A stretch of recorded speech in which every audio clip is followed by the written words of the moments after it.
TechPression is live at Lagos Summit 2025, the West African stop of the AfricArena Tour. Today, Africa's brightest startups, investors, and ecosystem leaders are gathering to pitch, connect, and shape the future of tech on the continent. Stay tuned. We take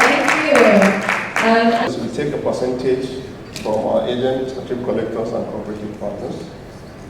We're planning a 26 An industry leader lauded AfricArena's impact on African tech as organizers shared their mission to link startups with investors for global exposure. AfricArena, I've known them for quite a number of years. They're fantastic ecosystem players and builders, and they try to bring different players in the ecosystem together to solve common problems. So very excited about them coming to Lagos and working with us. So the plan today is kind of to match up the startups that have joined the Africa Grants program with the investors that obviously are around. The whole point of AfricArena is a tech accelerator program that bridges the gap between African investors and African startups across the globe. So we do that by hosting summits, and our plan here today is kind of to unite that relationship and get the startups money and exposure, of course. I wish it was. So we do about 20 startups, but we do 5 startups per track. Each startup that have enrolled in the Africa Rise program gets about 25,000 USD credits with AWS, which means that they can use it for anything. They could use it to enhance their programs or projects. They could use it for basically cloud-based stuff with Silicon Overdrive as well, which is kind of our key partners. And basically, that's kind of it. Unless we have a sponsor that obviously supports financially, we definitely then give them cash.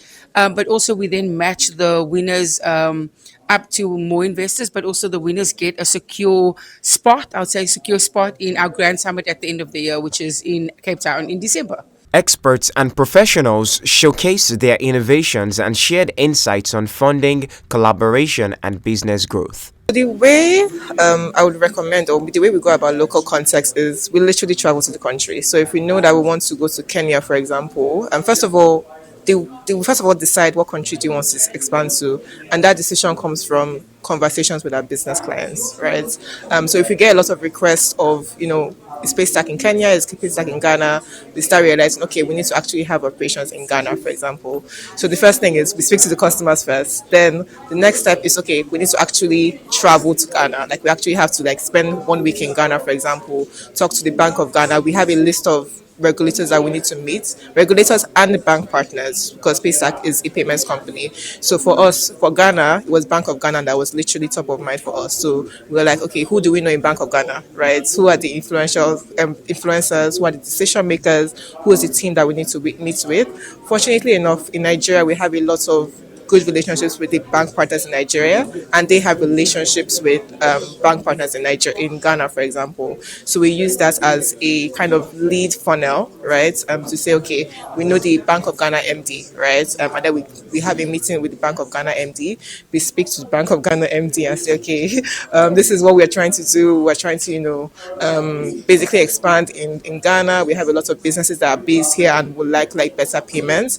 So everything starts off with a conversation, and then if Bank of Ghana is interested, for example, they literally tell us next steps. The priority for us is to make sure that Africans, wherever they are, whether diaspora or on the continent, are able to have a seamless experience. And so what we've really done is try to understand the needs of the market and just follow that, right?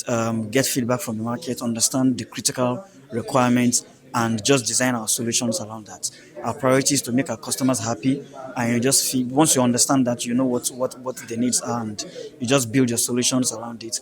And so that may require collaborations, and it also informs our expansions into certain regions that we then prioritize based on, where the funds flow is and where the primary needs are. What we are doing is that for now we are enabling users in the region to get easily access to account that they can load using mobile money solutions, bank account, etc.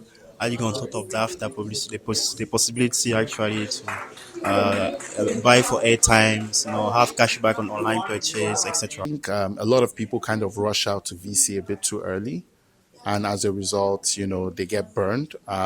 Both sides, angels look at VCs as the easy MAGA. The founders look at angels as a stepping stone to VC. But what people don't realize is that VC is incredibly expensive capital. So if you know that you don't have a clear path to $100 million, you don't take the money, right? Because it comes at an incredible cost that only makes sense if you're growing at a rate that allows you to return that capital. Yeah, but a lot of people don't want to listen to that. So I was trying to say, more startups should just try to get to $1 million by raising a few angel checks, and that would be a much better outcome for many founders. Tech savviness is the first half of this. Is that we're looking at a generation that are used to things happening quicker for them, and so the idea of being able to provide convenience and save time is a huge part of it. That's all we have for you today from Lagos Summit 2025. It's been a day of bold ideas, powerful pitches, and future shaping conversations. Don't forget to follow, share, and subscribe to Tech Pression for more updates. Olarinwaju Adeniyi, Tech Pression TV.